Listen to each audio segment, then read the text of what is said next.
Today's podcast episode is sponsored by the Reconnective Healing Global Community. I don't know if you guys remember, but back in 2020, we released an episode with Dr. Eric Pearl and Jillian about reconnective healing. He was a chiropractor who was working in his practice in Los Angeles, and his patients started to report that they were having these healings just with his hands being near them without him actually touching them. So he went on to research and try to find out what this universal wisdom was behind what was happening, and he developed the reconnective healing process. Their website is thereconnection.com, and they are offering an online level 1 class called The Portal to awaken your own healing ability and to learn how to do this. There's over 8 hours of interactive content where you will learn to interact with energy, light, and information to experience lasting knowingness, peace, and love without limitations. They gave us a coupon code to give to all of our listeners. It is Path2Portal. We're going to put that in the show notes, and that's 25% off of the Portal online level 1 course. I hope you guys enjoy. Let me know if you take it. Send me an email. Would love to know how the course works for you. Hi, and thanks for tuning in to the Path 11 podcast. I am your host, April Hanna. At the Path 11 podcast, we are here trying to deliver leading-edge research on consciousness, healing, and metaphysics. And just like you, we are trying to answer the big questions about life. Who are we? Why are we here? And what is our purpose? We hope by listening to our podcast, it will make each day you live on Earth a little easier to understand. And now for today's podcast. Well, hello, everyone, and welcome to today's podcast.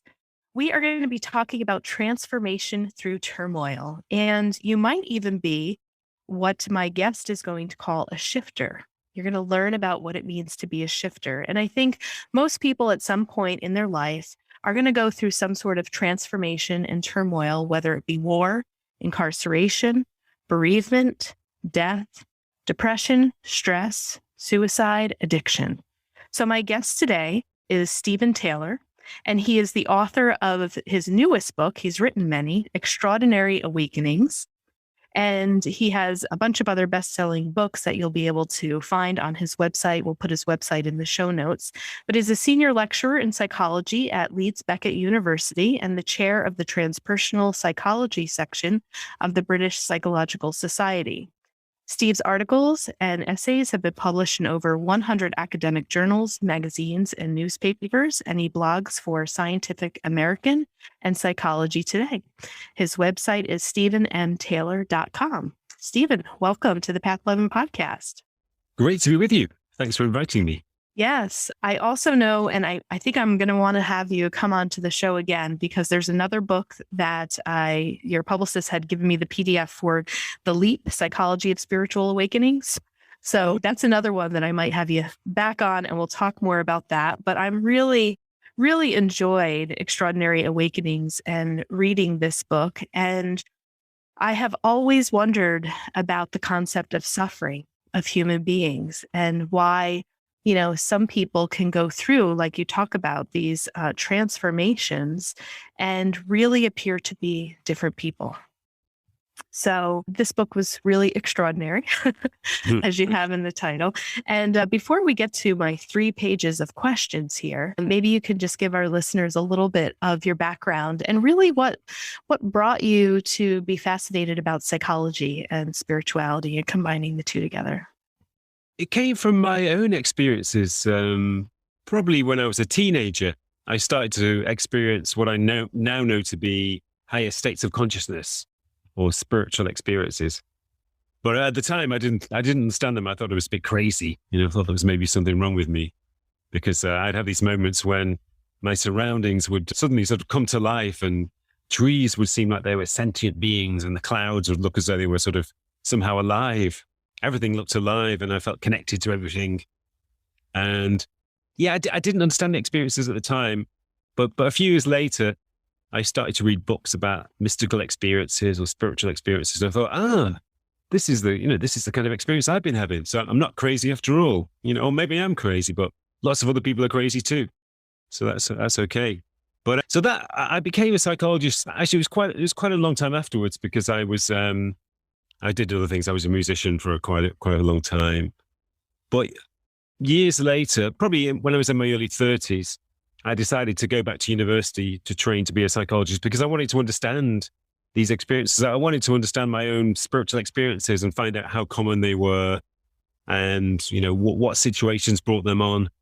And that's why I entered the field of transpersonal psychology, which is really spiritual psychology, because I wanted to study these experiences. Yeah. Wonderful. So I want to get right to some of my questions. Since you were talking about your experiences when you were younger, in your book, you talk about the difference between having an awakening experience and becoming awakened. So I thought that might actually be a good place to start, because some of what we're going to go through with transformation through turmoil, as you coined it, the triple T's or TTT. Yeah. I just thought it was really great the way that you explained it, because I've had many awakening experiences. Sometimes I feel like I am becoming awakened and then I go back to real life. So I don't think I'm totally there yet, but I really love the description of really being able to describe the differences between that. And I think a lot of our listeners come to our podcast because they've had a lot of awakening experiences. So can you tell us the difference between those two? Awakening experiences are temporary. So they may last for just a few seconds or sometimes a few minutes, sometimes a few hours if you're lucky. But they are, a very brief experience of an altered state, a higher state of consciousness in which our surroundings become more intensely real. They seem illuminated with some kind of force or energy. And we feel connected to our surroundings. Everything seems interconnected. Everything seems very real and very interconnected. We feel kind of uplifted. We feel that there is a sense of harmony around us. Life seems to be more meaningful. So it's a real kind of revelation or illumination of this kind of more expansive, more intense, more beautiful reality. But unfortunately, those experiences do tend to be temporary. So, after a certain amount of time, you return to your what you call real life, an ordinary state of consciousness, which seems less real than the state we've been in. It seems like a kind of less real reality. That we have a very strong feeling that we've glimpsed a more real reality, and this normal reality is a kind of a narrow, limited kind of reality. But after the experiences, people do feel a new sense of optimism because they feel that there is some meaning in life. They've glimpsed this higher truth. So it inspires them and they get interested in spirituality. They start to follow some kind of spiritual path or start to read spiritual books. So they do leave some long-term effects, even though they're temporary. But wakefulness is when that kind of experience becomes an ongoing state. It becomes a person's normal state. And surprisingly, that it's not uncommon. I mean, obviously, awakening experiences are quite common. Research suggests that about half of the population have had one at least once in their lives. About a third of people have them more than once or regularly. But to live in that state in an ongoing, permanent way is obviously more rare. But even then, it's not completely uncommon. I mean, that was one of the things I found in my research, that some people would have an awakening experience, but it wouldn't fade away. It would become established as an ongoing experience. Maybe not at the same intensity. The intensity would diminish slightly, but it would still become a new state of being for them. And that's what I call wakefulness. Yeah. And so with all the research that you've done, right? You do all this research of these different states. Where do you think you are? Are you are you living in that real awakened, permanent place? Wow. People don't normally ask me that. And I'm also an Englishman, so I'm very modest. But I would say that, there are different intensities of wakefulness. I think a low level of wakefulness isn't so uncommon. It's probably much more uncommon to live in a very high state of wakefulness. So I think that I'm probably established at one of the lower levels of wakefulness. I think it is an ongoing state for me. But, sometimes it fades into the background. Sometimes, I get stressed out by life, and sometimes I get a little bit miserable. But it's always there kind of in the background, and it always comes back. I always know that it's there. if I do sort of fall into a kind of egoic state, I know it's only temporary. It's not my real state of being. True. Yeah. All right. So you and I, we might be living in the same plane of awakening. you know, when I had that I've had quite a few awakening experiences. And when you talk about wakefulness, when I was in those states, there was no fear. It was almost as if I really had this great understanding of the way that life worked and could really see from a bird's eye view that the attachments here, the struggles here, like none of it is really meant for us to suffer. But it's really, this energy of the great consciousness is really helping us to evolve through what we perceive, in like this three-dimensional reality as suffering, but it's really meant for our evolution of consciousness. So, in those states, and, I walked away from this one meditation training that was the most impactful, but it was like, how long am I going to stay here? I just want to feel this feeling because life felt, and you talk about these characteristics when people are, in that awakened state. It's just, you have so much more freedom in life. You're not bogged down by so much, and there's a trust. That was one of the things that you reminded me in the book was just like this complete trust of the way that things are playing out in our life. That's right. Yeah, there's a feeling that everything is okay. That there's no need to worry. Everything is in a state of harmony. And the problems only begin when we fall out of that harmony, which is very easy to do. But when you're in this awakened frame of mind, this awakened state, then, there are not really any problems. There are situations that you might need to deal with, but they don't really disturb the feeling of harmony and trust that you have. That there is a kind of a stable, ongoing sense that life is meaningful, that you have a purpose, that the world is harmonious, even though if it seems discordant on the surface, there's a kind of underlying harmony in things.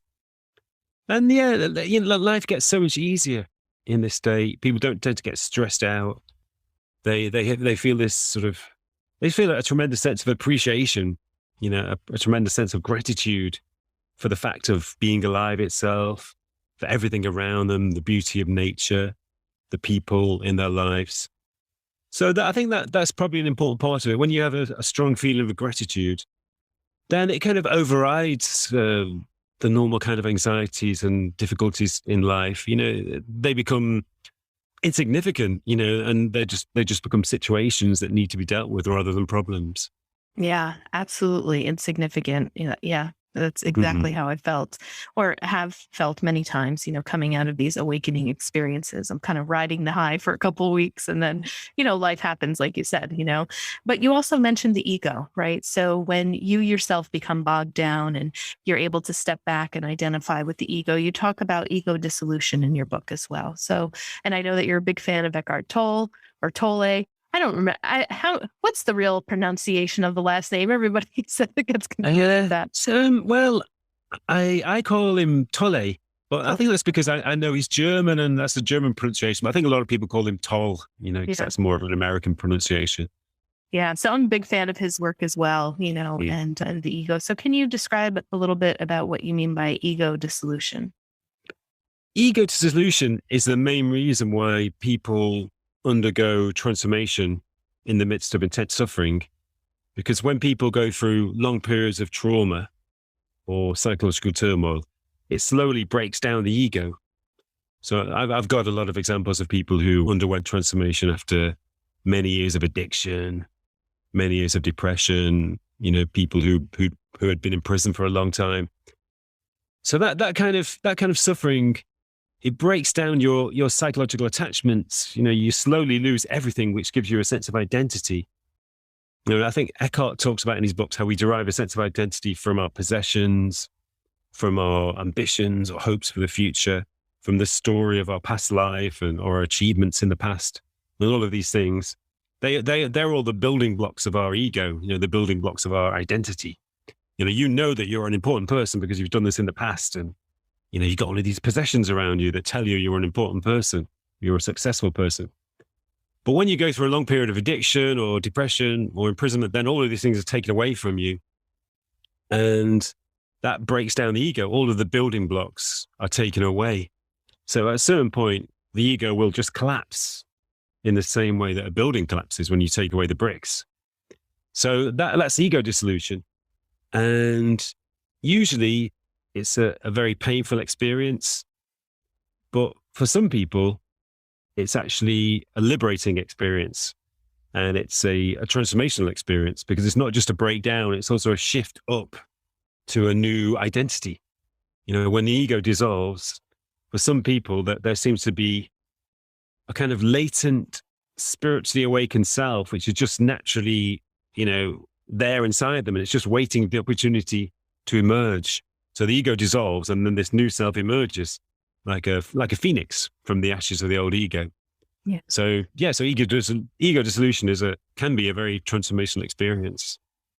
Now, is this the place to talk about what it means to be a shifter, right? So when the ego dissolves and you're kind of letting go of this identity and you're shifting into, this other state of being, maybe we can kind of talk about that next and how the word extraordinary is very closely related to your definition of what a shifter is. Yeah. Shifter is, I use the term because they shift into a different identity. They shift into a higher state of consciousness, which becomes their permanent state. And it is a very dramatic identity shift. That's why it's so extraordinary, because people often say that it's as if they're a different person living in the same body.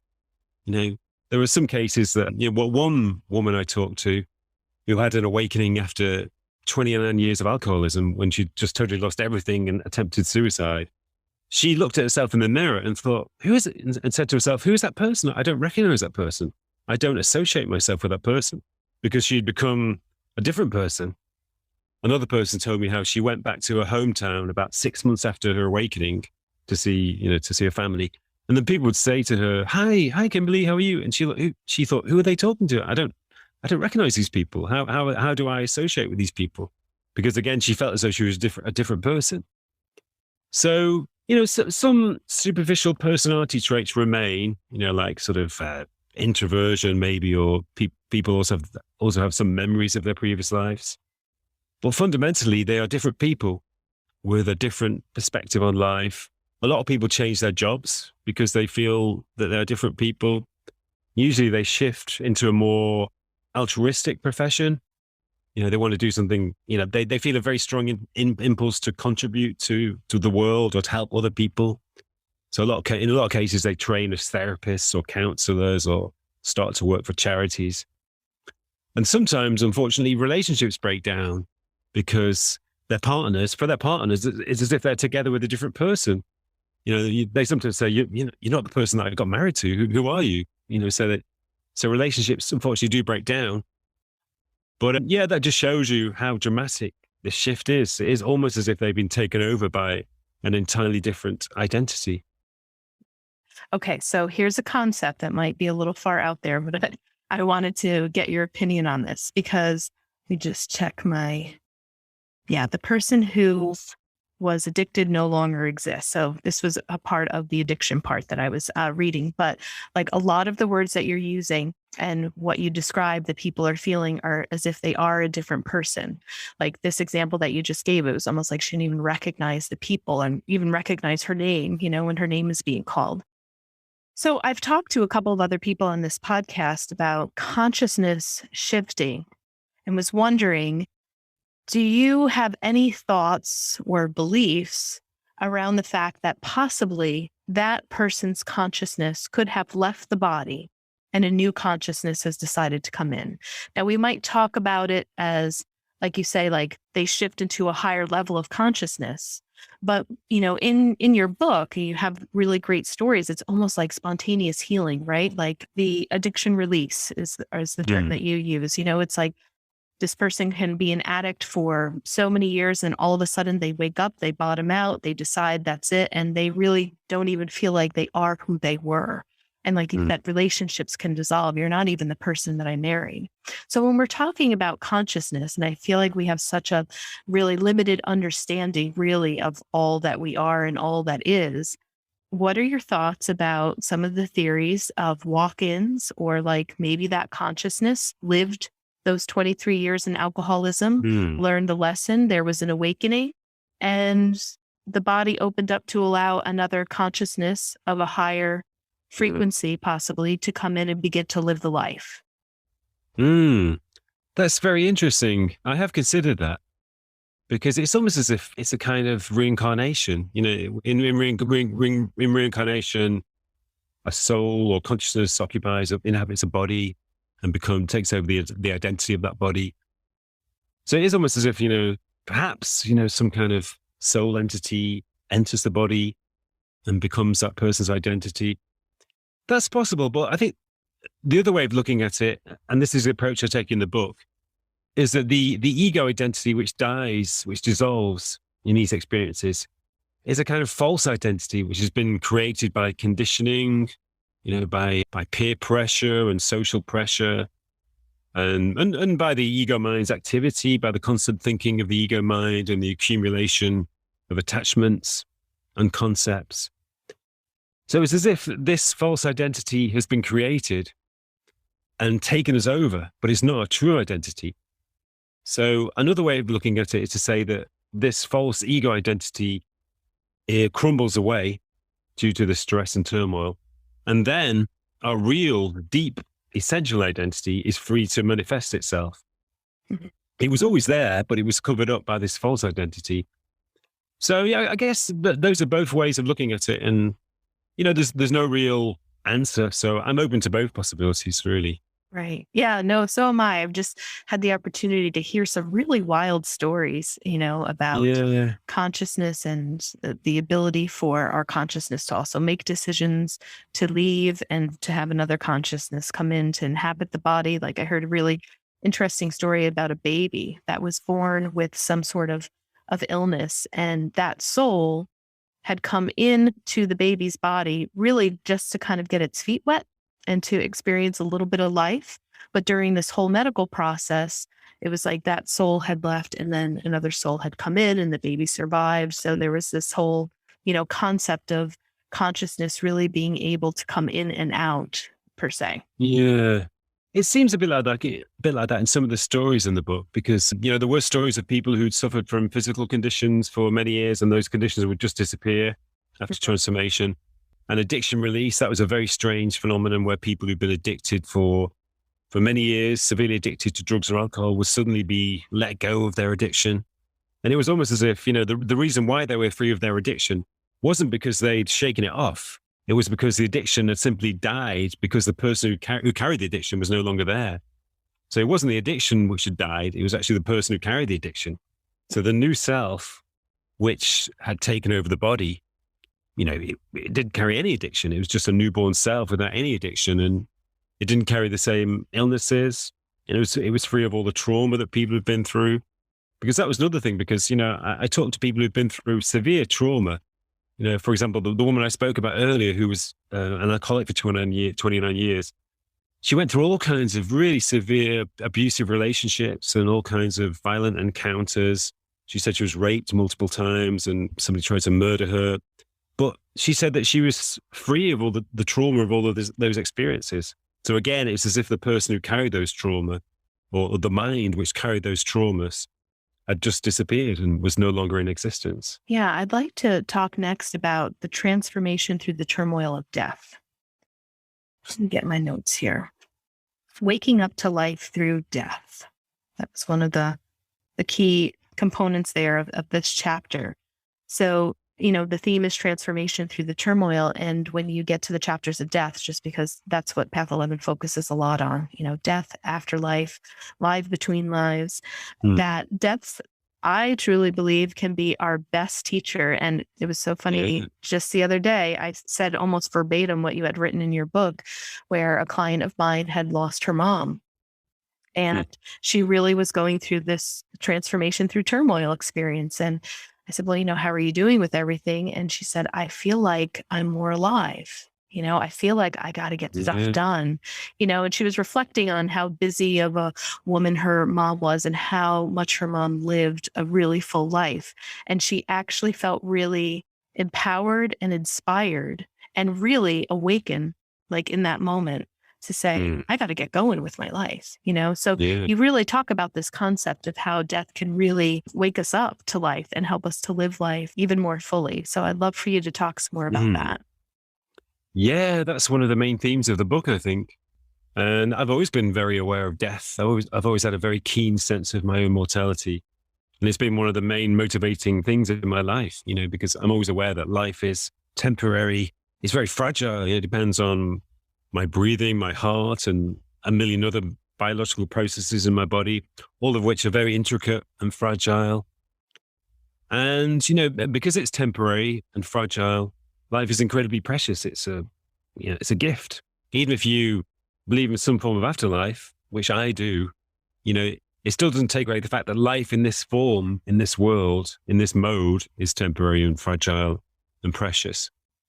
So a lot of transformational experiences occur simply through being made aware of the reality of death. So there was a woman, for example, who was diagnosed with cancer, and almost straight away after she was told that she only had a few months left to live, everything changed. Her attitude to life changed. She said it was the first time she'd been really aware of death, the reality of death. And she was really aware of the temporary nature of life. And suddenly everything became beautiful around her. Suddenly she could sense this energy radiating from the trees and this kind of harmony filling the whole of the sky. And, that became an ongoing experience for her. But I think almost everybody who undergoes transformation through turmoil gains a sense that there is some kind of afterlife. They lose their fear of death. And that's partly because they sense that there is something more. They sort of move beyond simple physical reality. They realize that the material world that we sense in our normal state of consciousness is not the only reality. It's only a kind of partial reality. And there is more to life than the material world. And that's even more pronounced when people have near-death experiences, when they, experience the phenomenon of leaving their bodies and traveling through darkness towards a light, and sometimes people meet deceased relatives and so on. So in almost every near-death experience, people return in a transformed state of being, and they remain transformed for the rest of their lives. Yeah, I've spoken to many of those people, and they really appear to be at the being level of holding love, like constantly. It's so many ND years that I've talked to. It's just like that is the message time and time again, that it is all about love, to be more loving, to spread more love, to talk about love. And, that kindness. So absolutely, you're right. Yeah. And also the awareness that love is not something which human beings, feel for one another. It's also a kind of a tangible reality. It's kind of like the essential reality of the universe. It's almost an energy or force which pervades the universe. Exactly. So, once you've had that experience, then, you're a completely different person for the rest of your life. Right. Yeah. And exactly like you said too, it's part, I think, one of the keys in this talk is really about the ego, that death of the ego.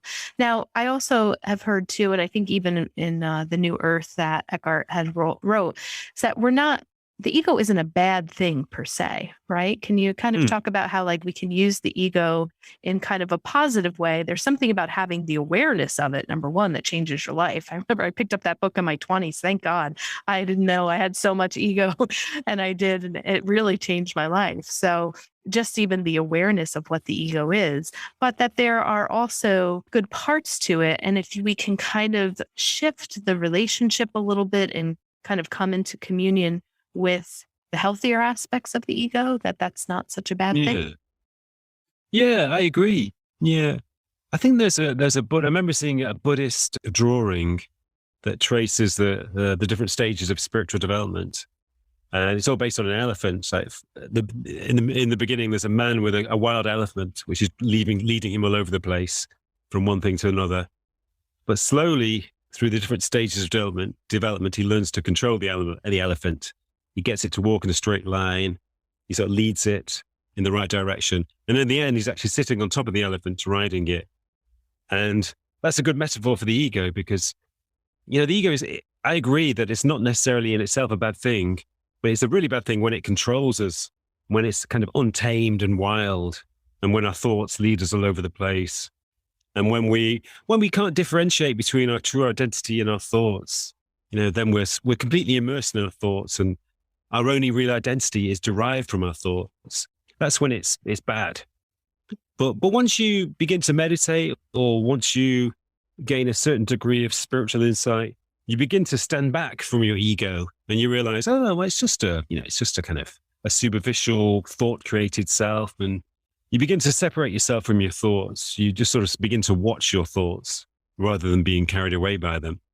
And eventually, you learn to tame your ego and to control your ego, and you become the master of your ego, going back to the Buddhist drawing. So that's the ideal state to be in, when your ego becomes a kind of tool that you can just pick up and then put down again. Because sometimes you do need to think, you need to plan the future. You need to organize your life sometimes. You need to, think about, what is the right thing to do in this moment. You may need to use your ego for your job, So, and the ego, it has an organizational role. It's at the center of your consciousness, and it gives you a sense of orientation. So that's a good thing. But so if you are in control of your ego, if it's only a tiny fragment, a tiny part of your whole identity, then that's fine. I think another metaphor is, it's bad when the ego is a dictator, like in an authoritarian government. That's when it's bad. It controls your whole life and controls your whole identity. But if the ego is just a member of the cabinet in a democratic government, it's just one part of the whole democratic government, which doesn't have any more control than any other, then it just does its administrative organizational role, and that's fine. So that's the best state to be in. Yeah, there was an example that you gave about a monk being the way that monks live in comparison to people who live in prison.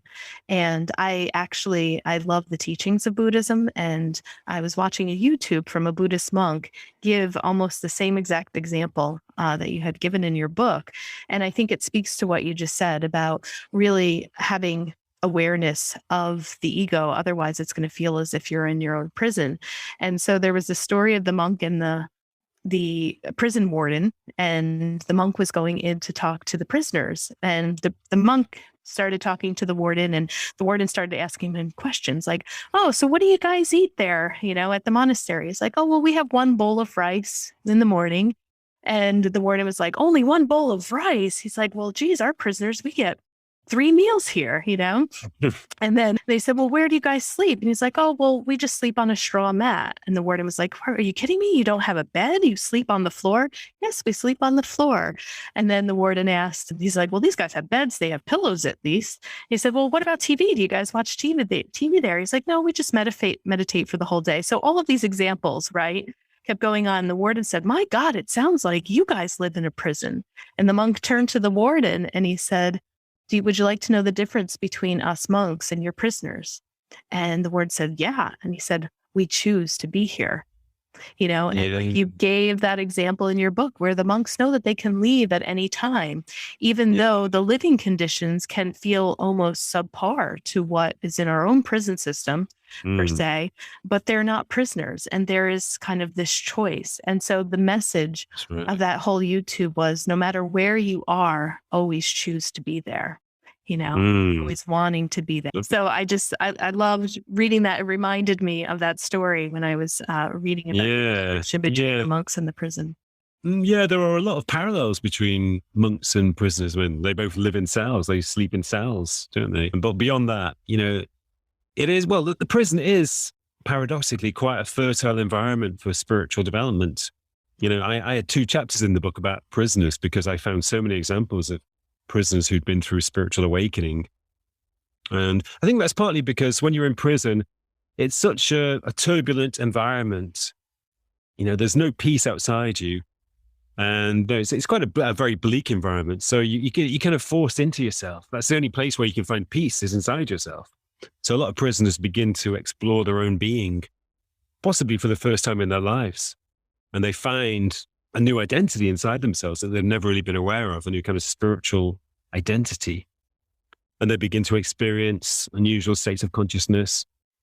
And at the same time, prison is also an environment where you have to let go of your psychological attachments. because you're nothing when you're in prison. All your identity is taken away from you. So again, paradoxically, that can be a liberating experience. When your identity is taken away, you can find a new spiritual identity. So I think that's why, I think monks in the state, are trying to do something similar. They also let go of attachments and, spend a lot of time exploring their inner space. So yeah, it's quite similar in many ways. Yeah. Now, I know that you have interviewed so many people, you reference a lot of your research studies and things of that sort. I was wondering, out of all of the people, all of the stories, what's the one? What is the one that to this day either still just has you thinking about it or was even extra extraordinary, but really is the story that maybe even changed you intrinsically in some way after hearing it? Yeah, there are a few very inspiring stories which always touch me when I think about them. And often when I was speaking to people, I'd be moved to tears, because the stories were so moving.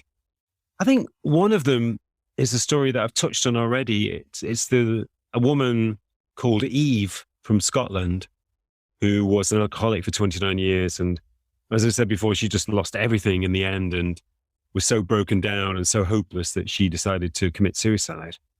And she actually did attempt suicide. She knew that at a certain time of the day, a coach would come along the road from Glasgow to Edinburgh. So she waited by the side of the road and jumped out in front of the coach. But the driver luckily swerved, so she survived. And the policeman came and she thought she was going to be arrested. But the policeman was actually a very kind guy and said, how did you end up in this situation? Can I do something for you? Can I take you somewhere? And she said, well, maybe just take me to my parents. I haven't seen them for years, but take me, then maybe they'll let me in. So the policeman took her to her parents' house, and her mother gave her a glass of wine because she was an alcoholic. She assumed she had to give her some wine, but she couldn't drink it. She picked it up and just put it down again, picked it up, put it down again. She had no idea why. And then a doctor arrived and gave her some sedatives and to deal with the withdrawal symptoms. And when she regained consciousness, that was when, she didn't recognize herself in the mirror. She had no idea who she was. She felt like a different person. And she realized that the urge to drink had just gone. She didn't want to drink anymore. And she felt somehow really different. Everything around her looked different. The colors looked brighter. Everything looked clearer. And she felt this sense of well-being inside her, this sense of kind of deep trust and, joy in being alive, which she'd never had before. And she didn't really understand what happened. She knew she felt great. She felt different, but she didn't know anything about spirituality. So until she went to some AA meetings and she was talking about how she felt, and somebody said, "Oh, you've had a spiritual awakening," because they know about that stuff in AA. Right. And she thought, "Wow, have I?" And then somebody said to her, "This is just a pink cloud. It's not going to last for a long time. It'll fade away soon." And she thought, no, it's not going to fade away. She just knew intuitively that something fundamentally had changed. And it didn't fade away. It became a normal state. So it's now 10 years since she stopped drinking. The urge to drink has never returned. And she still has that sense of, feeling connected to everything. Before she felt like she was completely separate and isolated inside herself. Now she feels this sense of connection to nature and to other people. And she just feels this sense of trust and optimism and, that nothing can, dent, even when life becomes difficult or stressful, it doesn't change this feeling of connection and trust that she feels. So that was very inspiring.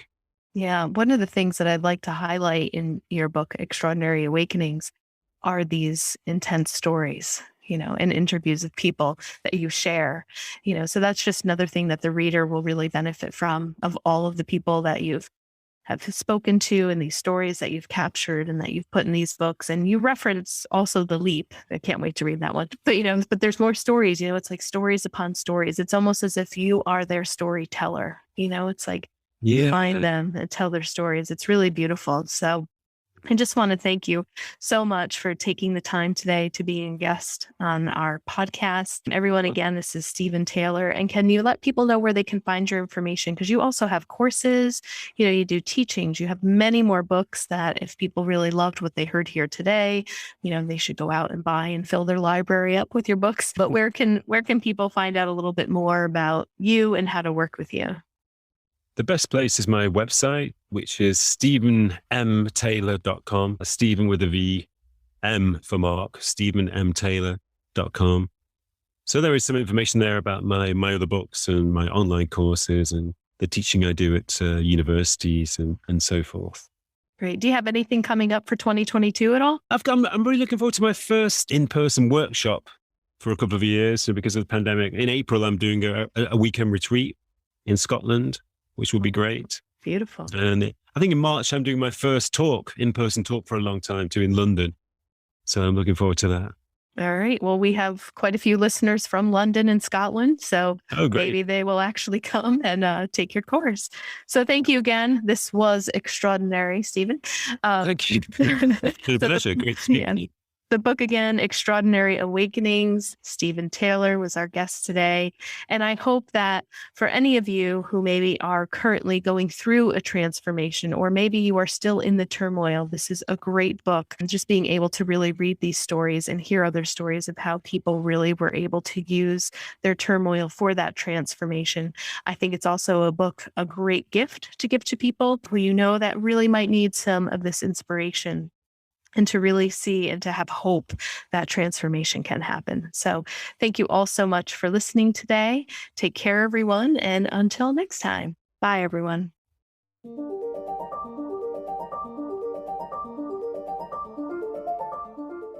Thanks so much for tuning in to today's show. If you haven't already, please subscribe and rate and review the Path 11 podcast in Spotify, Apple Podcasts, or wherever you listen to your podcasts. Also, this podcast is made possible by our sponsor, Path 11 TV. Visit path11tv.com to start a 7-day free trial and start streaming over 100 hours of exclusive video content on consciousness, healing, and life after death. That's path11tv.com, and be sure to use coupon code PODCAST30 to take 30% off your annual membership. Start satisfying your spiritual curiosity with a membership to Path 11 TV today. Bye for now.